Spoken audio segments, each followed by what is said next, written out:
Thank you so much to Dr. Ryan Earhart, Associate Teaching Professor in Environmental Studies and Sciences at Adelphi University.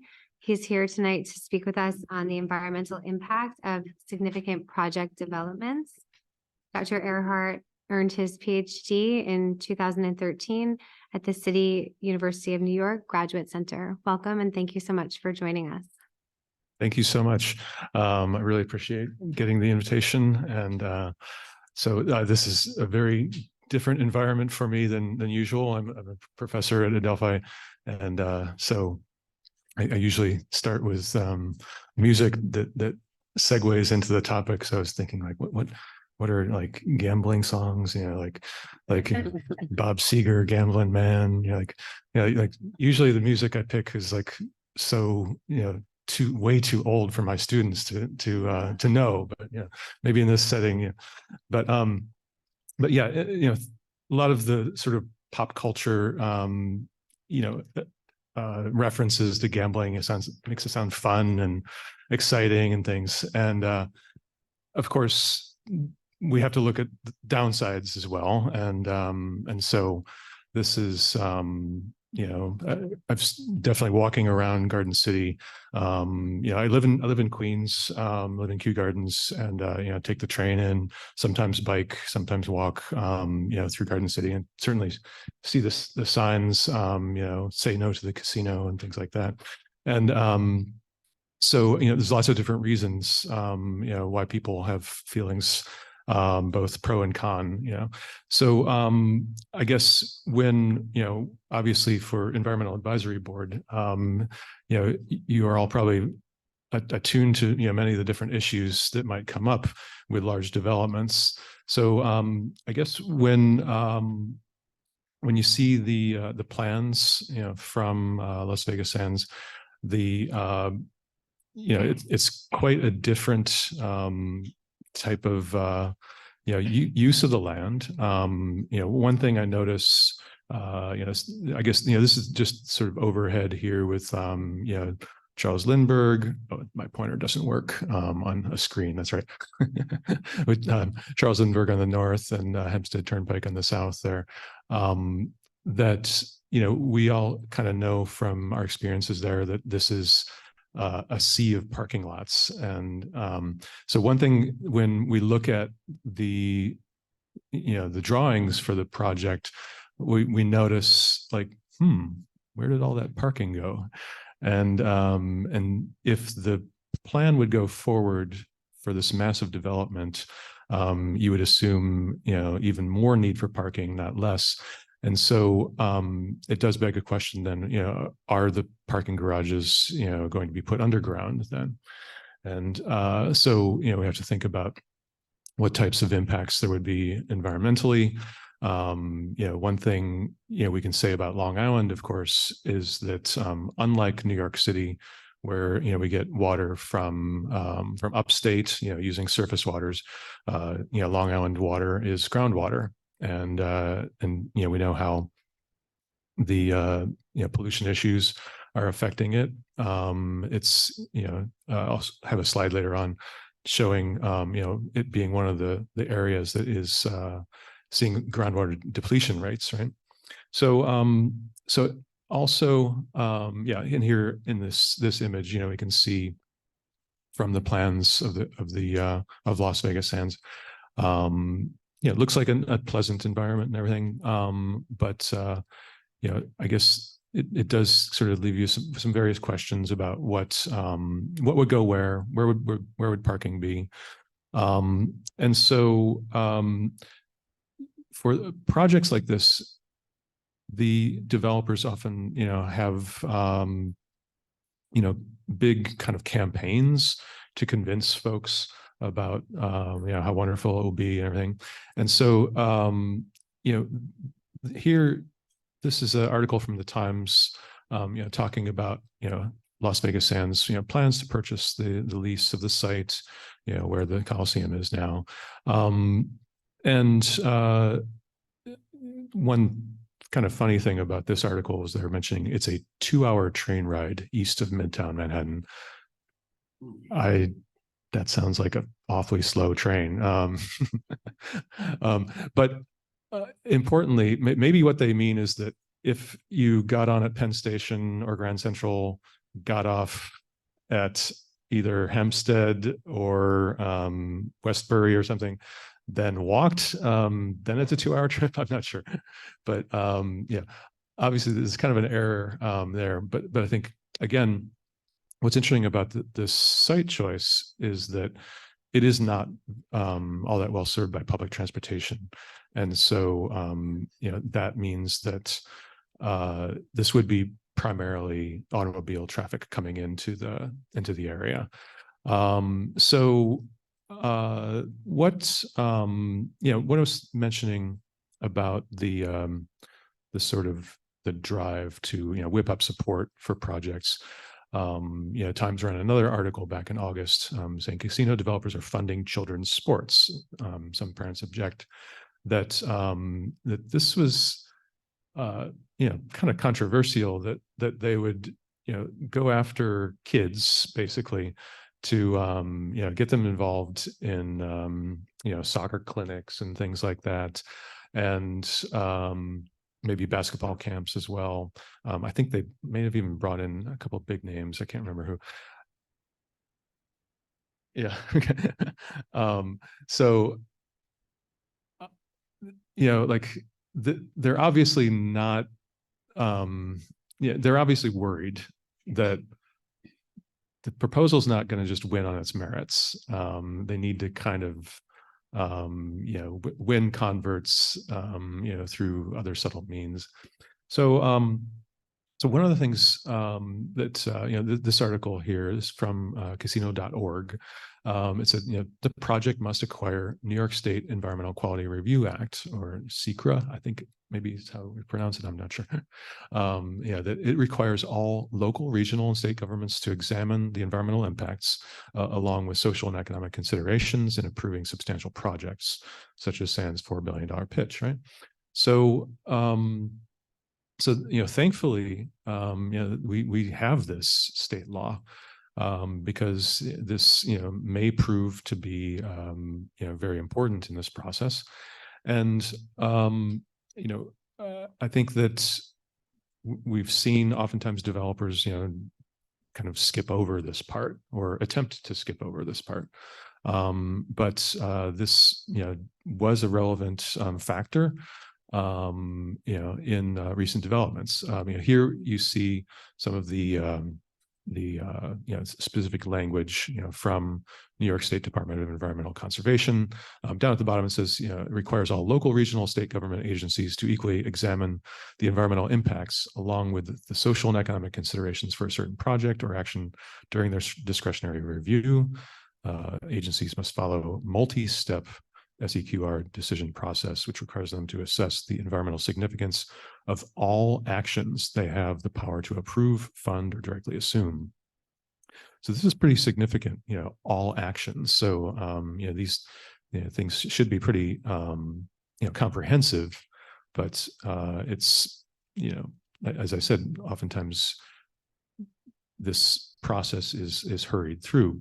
But they may have been a problem. So what you're probably all aware of, recently was that State Supreme Court Justice Sarika Kapoor voided the properties lease agreement between Las Vegas Sands and Nassau County.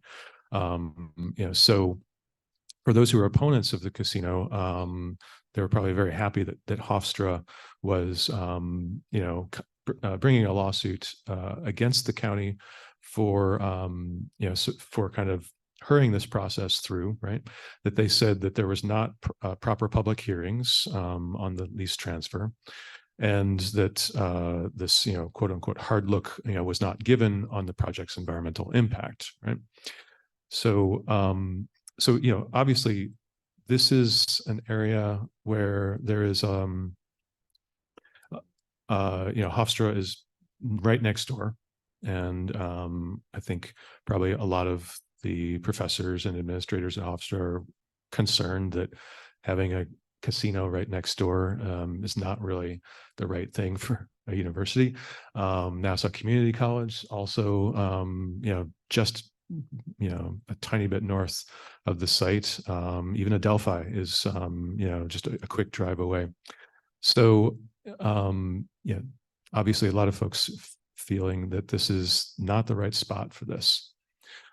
So, Judge Kapoor, said that the matter has to go back to the Planning Commission and the Nassau legislature to conduct a proper public hearing and order the county to issue a positive secret declaration in preparation of a new environmental impact statement on the proposed development. Right? So I think right away there was an appeal of that court decision by Judge Kapoor, and State Supreme Court appellate court issued a stay, and saying that we have to have representatives from Hofstra to show cause before this court of why an order should not be made, and that's possible. Maybe something somebody knows about later on in terms of how the details of that will shake out. I don't have expertise on that. But this is coming up very soon, right? 6 days from now. There will be more news on this. So I guess, for those who are opposing the casino, these next few days might be critical to kind of, put attention on this this lack of environmental review and the lack of a transparent planning process. Right? So now, to get into some of the details of the project, this is from the SANS website. They're saying, through the company's well-established and industry-leading environmental sustainability program, SANS Eco 360, the Long Island development would also utilize cutting-edge sustainable building and operating practices. The company will seek guidance from Long Island's environmental leaders on its ambition to achieve LEED certification and its goal of being the greenest building on Long Island. So, LEED of being leadership in energy and environmental design. So I guess good news here could be that if the project does get built, this is a company with a lot of money. They could probably follow through on LEED if they want to. But what's interesting about the language here is ambition, right? It's not saying a promise. It's not not exactly putting anything into a contract that we will definitely get LEED certified buildings if this thing gets built. So so that's concerning. And so I think some folks have seen this before, where there is kind of a greenwashing attempt when companies want a development to go through. There's a lot of language about it being environmentally friendly, sustainable, et cetera, et cetera. But when things actually get built, there might be shortcomings. So another thing, of course, is a key issue for debate is really what are the social impacts of this project. So we see that when politicians in New York retire, sometimes they go on to work on other things. And so Governor Patterson, former Governor Patterson, was recruited here.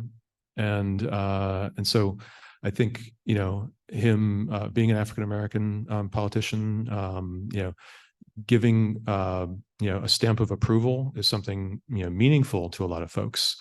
But we need to analyze this. Are his claims really, that much to be trusted? He's saying here, our diversity and inclusion strategies will foster an environment of collaboration and economic equity. Our goal will be to ensure that our supply chain is fulfilled from small businesses, minority-owned, women-owned, as well as veteran and disabled entrepreneurs based locally, so that our surrounding communities are central and fully participating in the success of this project. So if that all comes, again, if the project does get built, and these types of things come true, then this definitely needs credit needs to be given, that this would be the approach. Again, though, the language is our goal. It's not exactly, written, in legal print. So, so, is there some, some PR here more so than real promises? So, the casino is being promoted as a socially progressive endeavor. And that might, intentionally obscure what we traditionally see as the regressive nature of the gambling industry. So, I gathered a few articles, looking at what the social impacts of gambling and casinos has been. So this article here, the relationship between the number of types of legal gambling and the rates of gambling behaviors and problems across U.S. states. What they said here from the article was results tabulated by state showed progressively higher rates of problem gambling, frequent gambling, and any past year gambling as the number of legal types of gambling increased.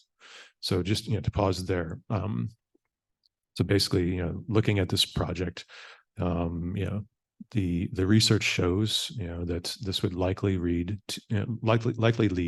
to more problem gambling. And to go on, it says, holding constant the number of legal types, problem gambling rates increased as exposure increased.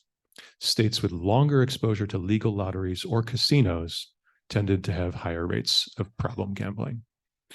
So, does Nassau County need this? Will this cause problems with, increasing inequality with the residents of the county?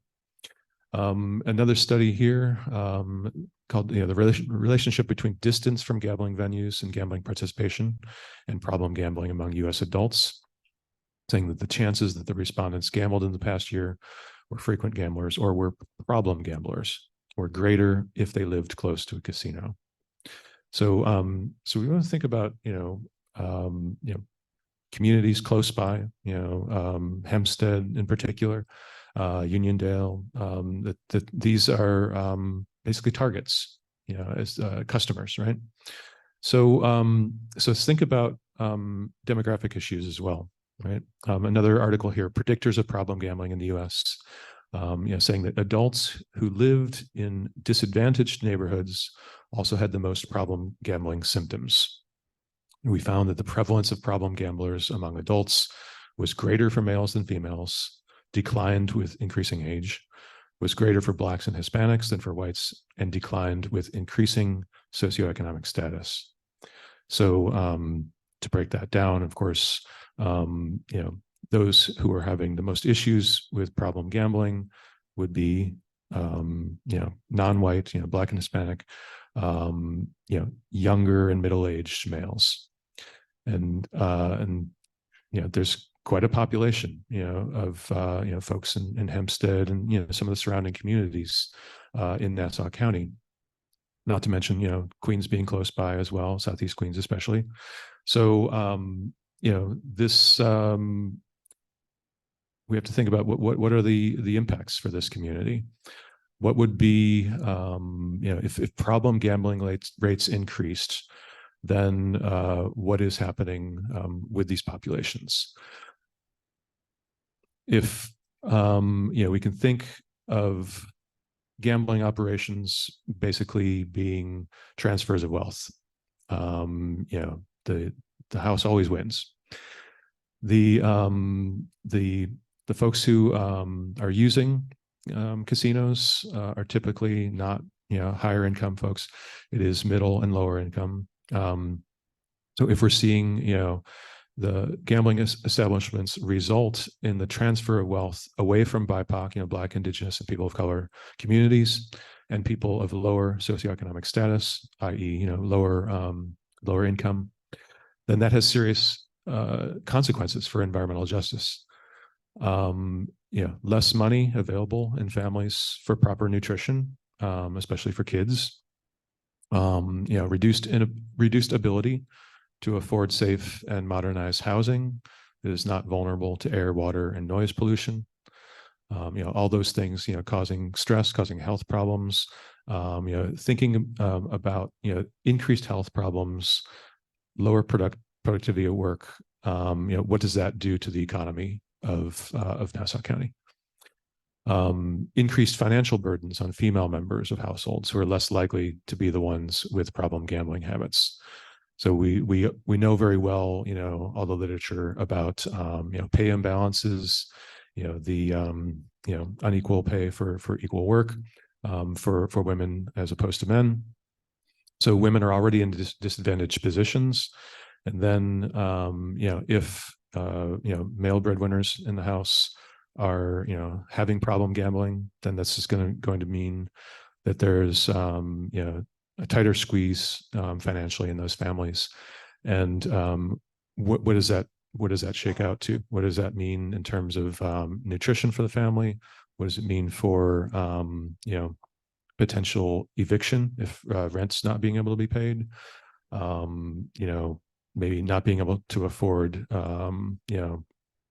better living conditions, being stuck in low quality housing.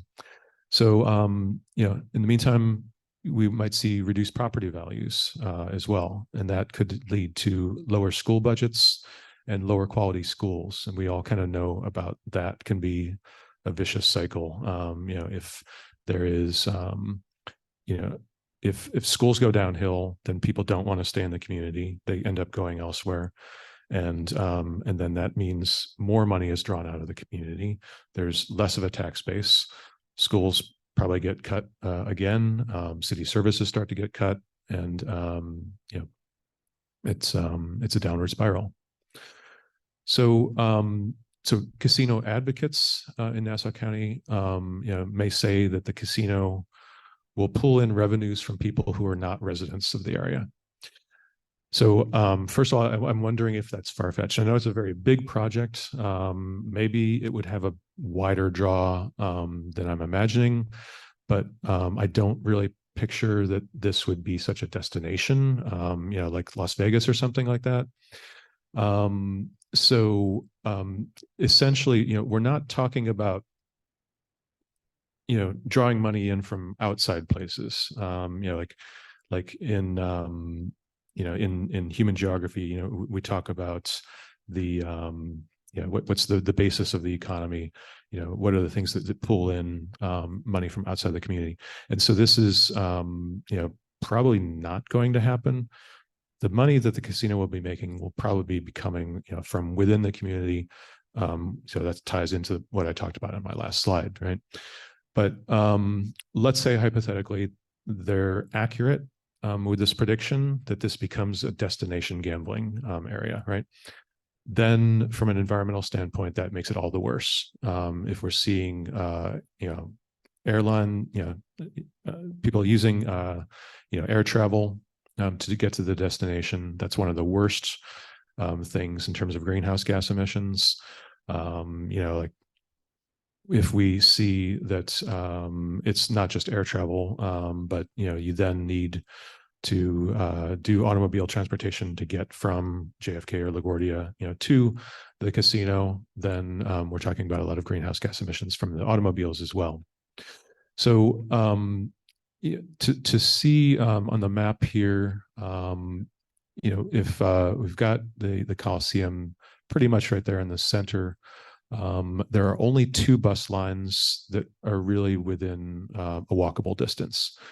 And so, it's for such a big project, this is kind of a transit desert. So only N43 and N70 buses providing walkable access. No Long Island Railroad stations within walkable distance at all. I think you can see that I think it's the 70 is the one down in the lower part there, does connect into the Hempstead, train station, Long Island Railroad station. But I don't think that N43 even connects up to anything in the more northerly line there. So, we're probably looking at automobile transportation. So we have to think about, all the exhaust, air quality, just from a sort of physical, sense of pollution, noticeable air quality decreases. Not to mention the greenhouse gas emissions that we would see from these vehicles, right? So, with more congestion, we'd see a lot of idling at red lights and operating at low speeds, which means vehicles are operating at lower efficiency, and that means all the more air pollution and noise pollution. So FHVs, for hire vehicles like Uber and Lyft, might be a big part of this. Maybe some traditional taxis as well, and these would be especially likely to be idling and causing increased emissions. We know that there are laws against idling, but they basically go unenforced. So we probably see quite a bit of this, especially in cold climates like New York. We see Uber drivers, hanging out in their cars with their cars running, So this is a lot of energy being wasted. We'll see a greater transition to electric vehicles in the coming years.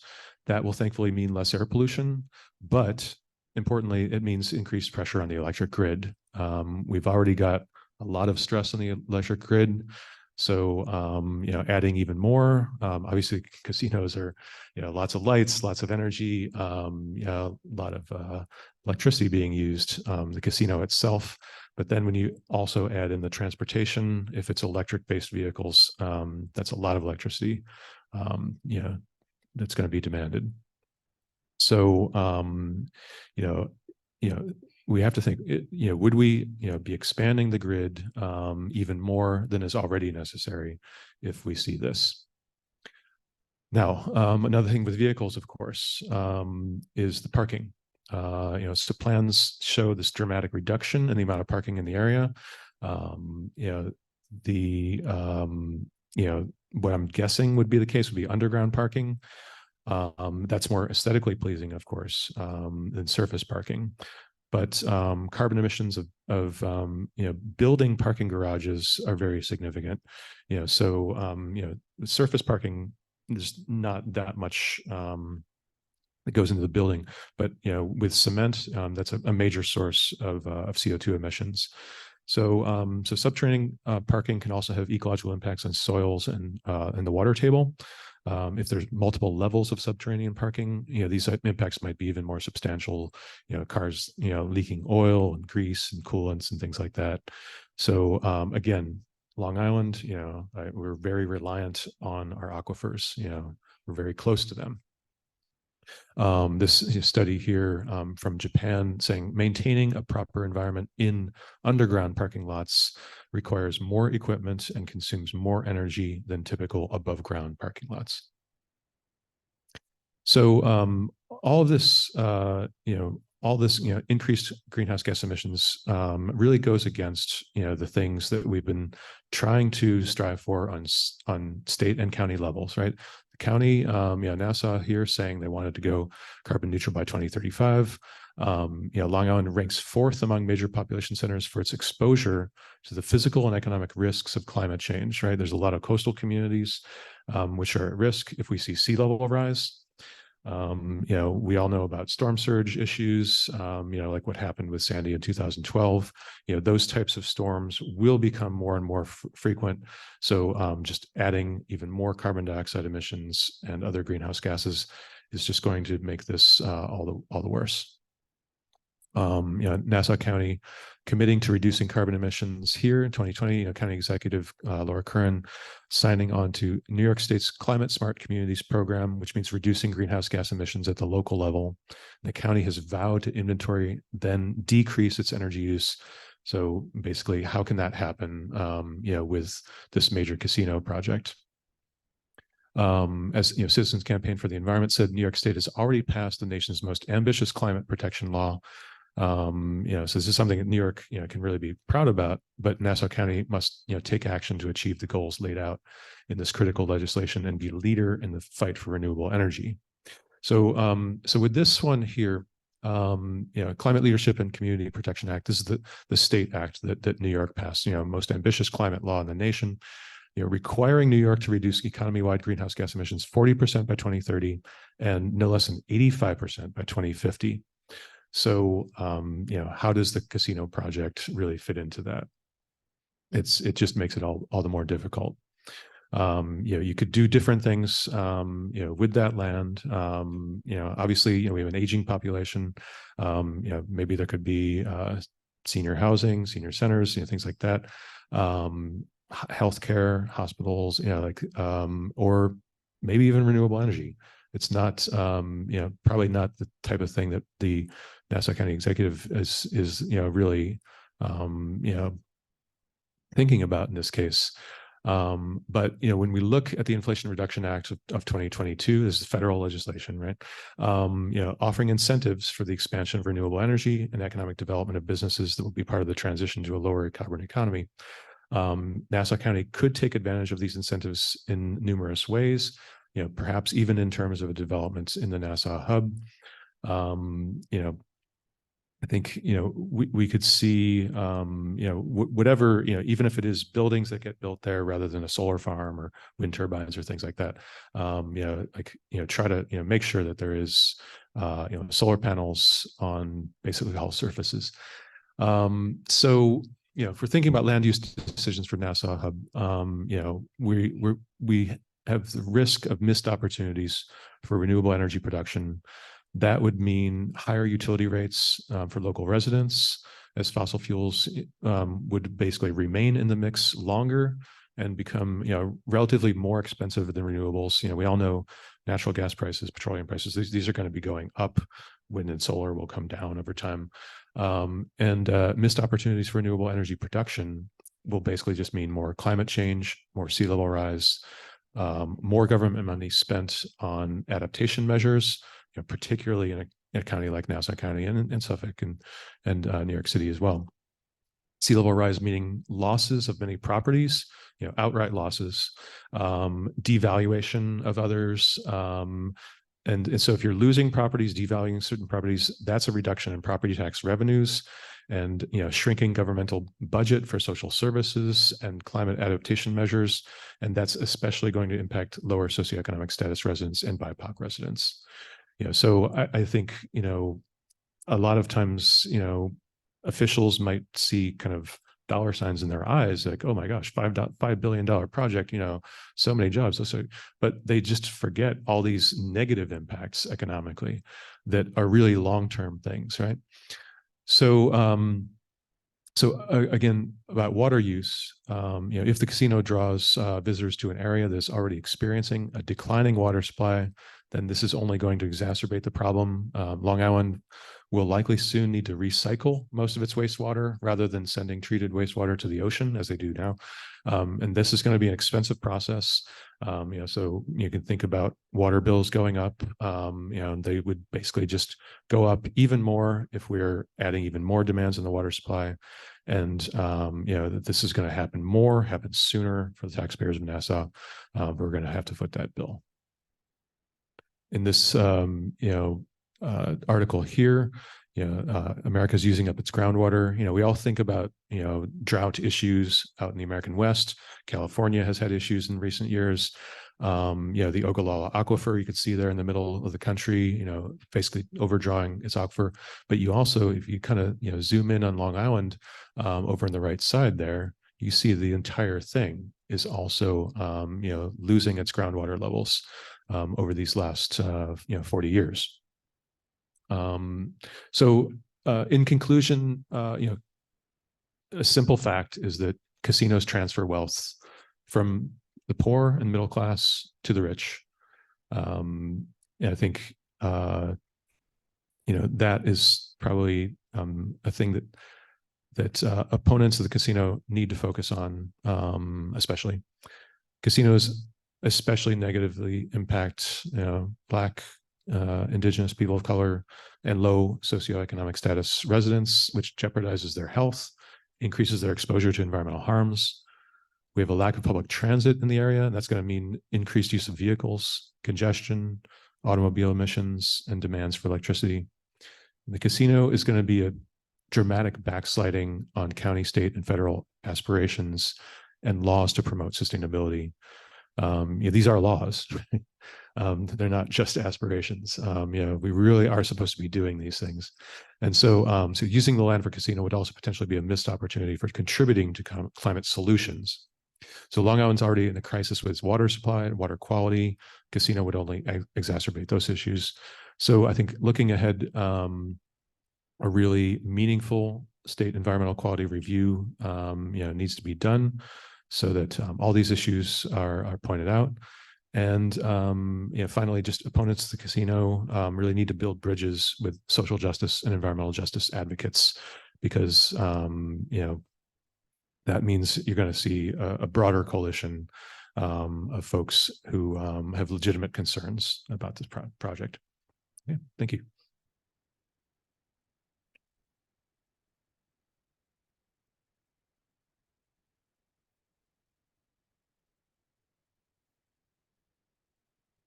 Yeah, thank you enough for this presentation, Ryan. It was truly informative in the way that you built the case for the many ways in which a casino project such as this would be detrimental to the environment in Nassau County, and also really highlighting the social justice issues that should really be center of mind. Just thank you so much. I'm really grateful for this, and I know that the board and I believe many members of the community will be looking to these slides as a resource as we continue learning more about this project, watching the legal cases unfold, and truly you've done us such a great service. So thank you. Thank you. Yeah, if you have some time, maybe we can open for a few questions. Sure. Thank you.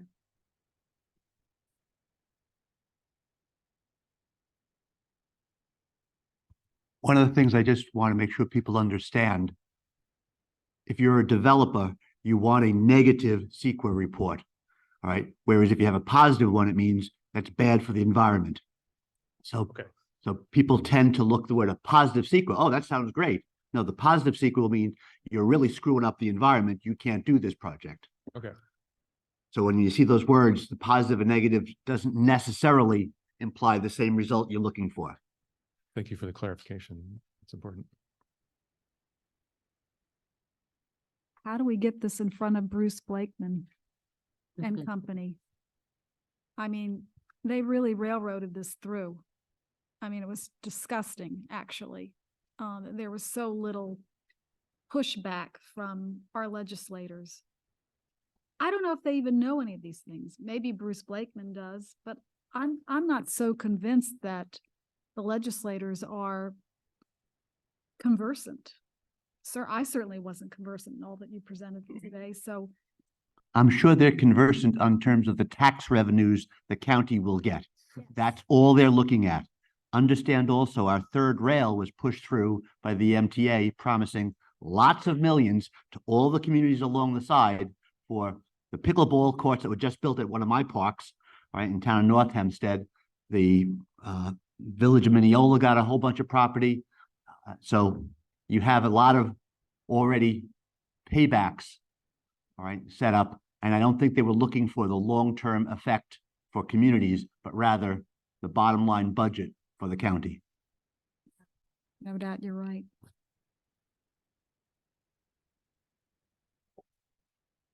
So one of the areas you mentioned was the lack of public transportation. Now there is a line that goes to Garden City that the spur which goes to Nassau Coliseum used to use it for the bus, you mean? No, this is train line. It's the spur that goes right down Commercial, and they used to use it for the circus. And they're actually the station which was on Clinton Avenue is now being converted to a firehouse, right? Yeah. So that would then, the line exists, so they could actually open a station right there at the casino. I'm kind of curious if you would know who would have to approve that. If it's a Long Island Railroad, I mean, and you said it's a spur though, right? Right. So- Well, right. But the spur lines, the Long Island Railroad already has their right of way, that and right behind the Franklin Avenue. Those properties are owned by the railroad. They have the right to run a train through there if they wish. Right. So the question is, I mean, what's to stop them from just, I mean, they didn't have any problem doing the station for UPS Arena, right? So Well, the UBS Arena one is like, it's a new stop, but it's on the line with other trains, right? So I guess I'm wondering if it's a spur, then that's kind of a bigger decision to, I guess you're saying like it would need to be renovated. well, they closed the station that was on Clinton Avenue. And I'm not sure when they closed it. And the circus train used to run 2 decades ago, maybe. I think it's been a while since it's run, but the line's still there. And I know in Sands promised that they were not going to use that, but maybe what was the term you like to, you said their ambitions not to use it. Yeah, exactly. So I mean that would solve a lot of their transportation problems if they could be running a train, which that's a spur, so it's a split line that goes through Garden City, and one way goes to Hempstead, and the other way would go to the Coliseum. So I guess one of the things is how convenient it would be. Like one thing I've noticed about the Elmont UBS Arena stop, because I take that train all the time. I even often transfer trains at Elmont, coming from Adelphi and heading towards Queens. And it's not very well used, from what I can tell. I come through oftentimes, when the Islanders are playing or when there's a concert happening or something. And it doesn't seem like it's getting that much ridership.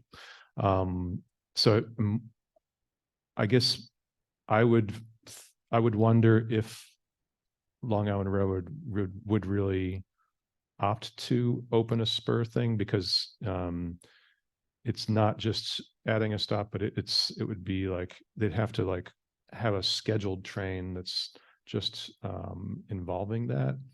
And I don't know. Not sure if it would end up happening or not. I'm going to play devil's advocate here for a minute.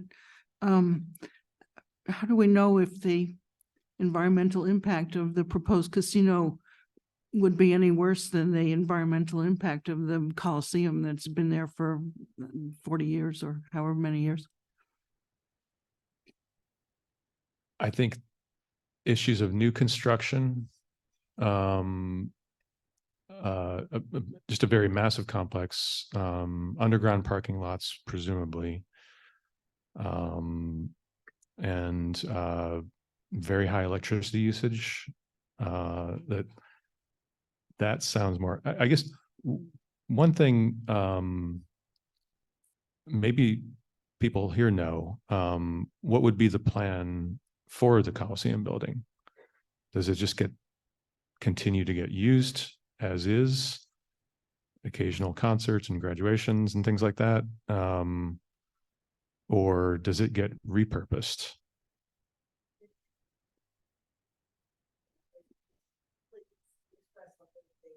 Up to the microphone.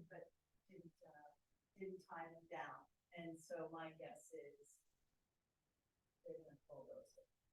If they were gonna save it, they would have made that part of their pitch. Because in the drawings, it's still there.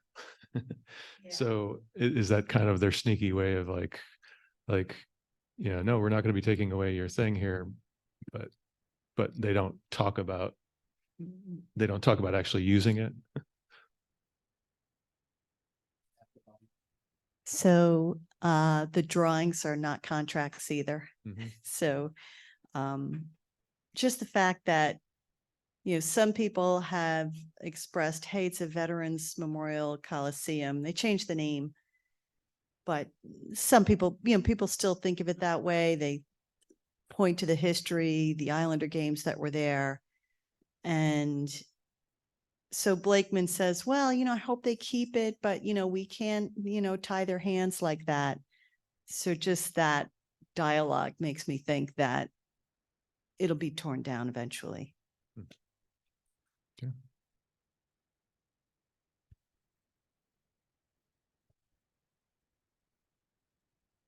In thinking about this again and your connections back to the legislation that exists both at the state level and then again at the federal level, should the project push forward, is there any way to turn those ambitious statements and like the LEED certification goals into requirements by binding it to that legislation, or have we passed that point? I don't know for sure, but I think that would probably be best accomplished by the county. That they, if they were sort of tough, with Las Vegas Sands and said, okay, we're going to give you this approval, but you need to do X, Y, and Z, put it in writing, then I think probably could be done. But have we seen that appetite for being firm? Maybe not yet. I'm not sure. So then could that potentially become part of the argument against the casino from entities such as Hofstra that, in coming into the circle, that it's not actually meeting these stated, legal goals and potential mandates? Yeah, I think, like I was saying, that these are ambitions and goals and it's kind of like, how about, giving us some firmer commitment, that, I mean, again, like, something like, they're saying, oh, it's going to be the greenest building in Long Island, but, tell us how, I'm just concerned that this is a lot of greenwashing and, not that meaningful. Just to clarify, I just looked up, the last time that circus train was used was May 10th, 2017. So it's only 6 years ago that the last circus train went down. So the line is still in pretty darn good condition. Okay. I have a question. Thank you. By the way, it's a great presentation and very informative. My question is, I know, and I'm a little rusty on this, apologies, but there were other sites in play. What's the status on this site versus the other sites that are still in play? What I read recently was that there's, I think, 11 competitors for 3 sites. And the prevailing assumption is that Yonkers, is it called Yonkers Raceway or something? That's going to get it. And Resorts World Casino and Racetrack in Queens. What's it? Aqueduct. Yeah, Aqueduct. That's going to get it. And so that there's only one left. And so that's why, Judge Kapoor's decision could actually be more devastating than we think, for the developers, because, if this was just a simple, like, hey, we want to build it. And then, a judge says, but wait, you have to do this. If time is of no issue, then they just go back and, okay, here's the environmental review and, here's our open planning process. And then that satisfies things and it goes forward. But, what I read was that because there's competition for this, then, if Las Vegas Sands feels like they're hitting a roadblock, that they might decide, no, let's not do that here. Let's, pick one of the other sites. So that's one thing I've read. I mean, I've also, though, I wonder if they've put how much, like roughly $300 million into this project already. That doesn't sound like they're going to back down. So I don't know. To me, it's unclear, what will happen. Thank you. The presentation was great. What like with some of the different environmental laws that you talked about that we're supposed to follow, if we're as a society not following them, what's the point of the laws? I mean, is there any accountability? I mean, who would enforce, you know what I'm saying? Like, when you listen to your presentation and the goals and what we're supposed to do, you know, like, you know, I give money all the time to NYPIRG and the citizens, concerned citizens for the environment and stuff like that. And they're working their tails off to have all these rules and regulations for us. But here is our own government not even really following their own rules. And like, what's the point then of all this greenness? Do you know what I'm saying? When it comes to, you know, it's really more just a statement. It's kind of like, how do you enforce all that? You know, like, how do you make it a hypocrisy for them to kind of have to stand up to the voters, to society? Yeah, I mean, you're right in the sense that, like, okay, a law sets out a goal of, what was it, 85% reduction of emissions by 2050, was it? But what happens if they don't reach the goal? It's not like there's real ramifications. And I think that, basically political pressure is key. Unfortunately, Americans don't have great records for, really holding their politicians to task, for when they make promises, but, I think that, we still see a sort of building climate justice movement, and especially younger people are very focused on this issue of climate and environment in general. And so, just looking on the federal level, Joe Biden is very nervous, I think, that, he's not viewed that well by young voters. He might sort of, knock on wood and, hope that they just see him as the better alternative to, whoever else runs up against him, which is true. There would be a massive difference, but nonetheless, you still have to get people to the polls. And so I think that, climate groups and environmental groups have to, keep on, make it a big issue. So I talked about the federal level, but the same thing can happen on state and local levels as well.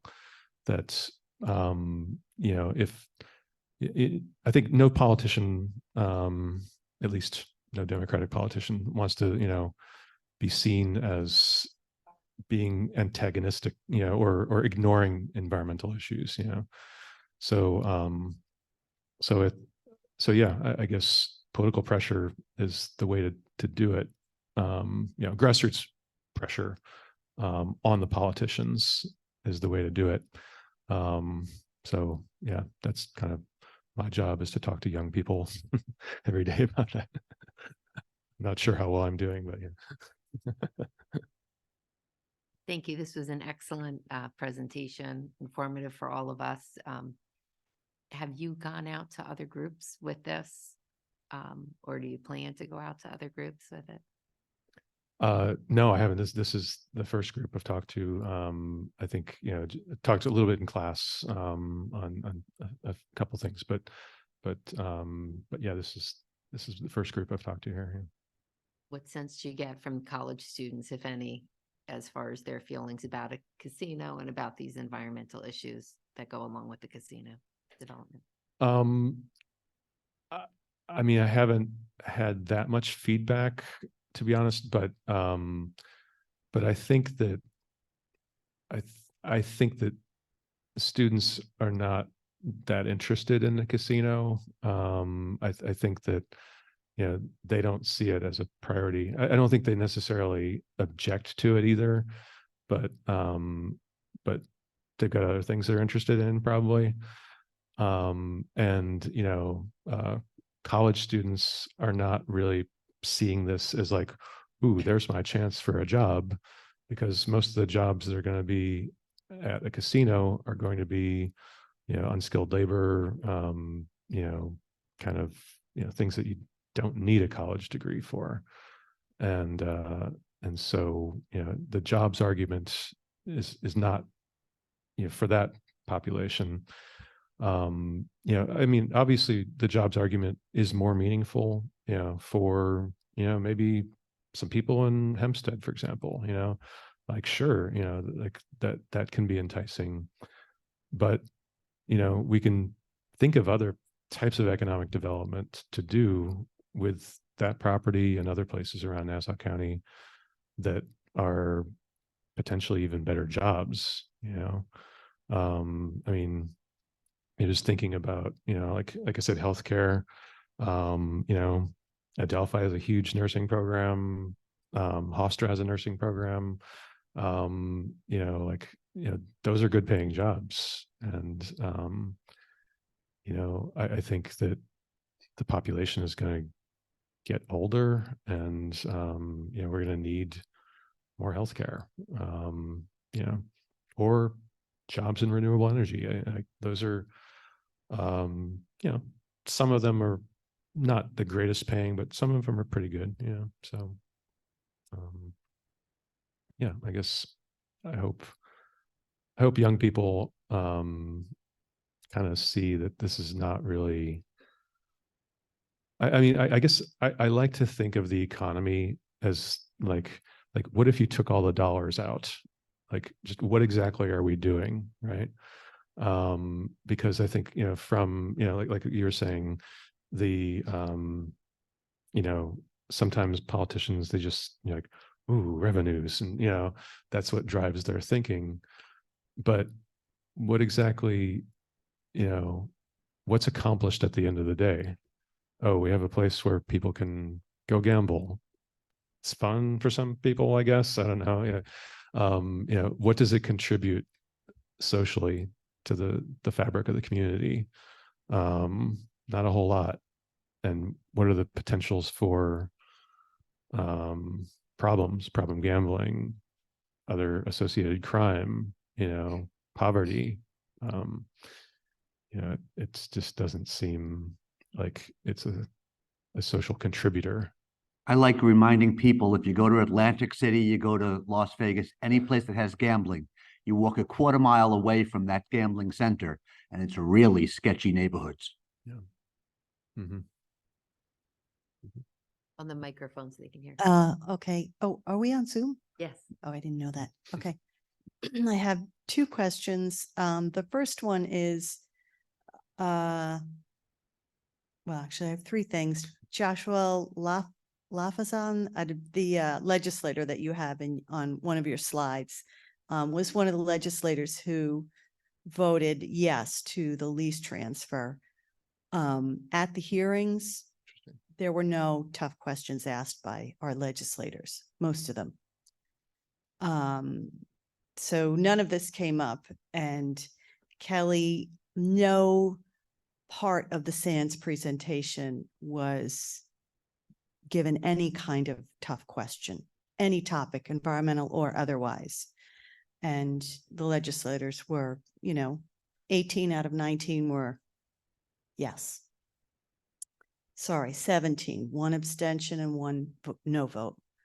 My other question for you is, I'm not sure if you're aware that Nassau County, Bruce Blakeman is in talks with NYU Langone to build a $3 billion hospital project. So the lease transfer to the LV Sands was approved May 22nd. That Friday, several days later, the Sands applied to the Nassau County IDA for a tax break.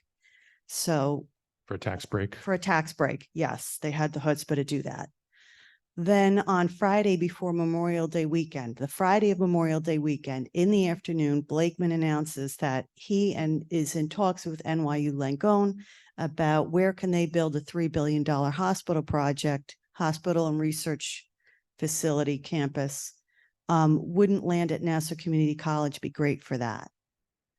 So my question is, can that area support 2 huge projects, or perhaps the hub would have been a better spot for NYU Langone?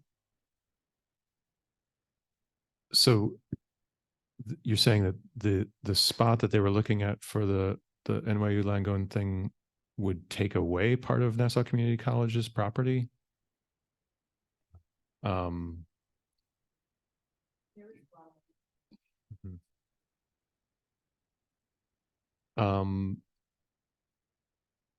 Because I mean, having a hospital might be a good idea, but yeah, why not use the property where the Coliseum is, right?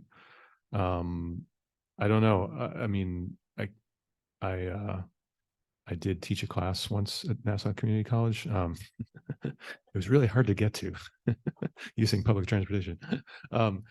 So I don't know that much though about what their situation is, you know, what their plans are for their land use, and so yeah, it seems. I mean, it just seems like a shame though if land that could be used for educational purposes, you know, gets used for something else when there's other land that's basically adjacent that you know, could be used instead of the casino. Yeah.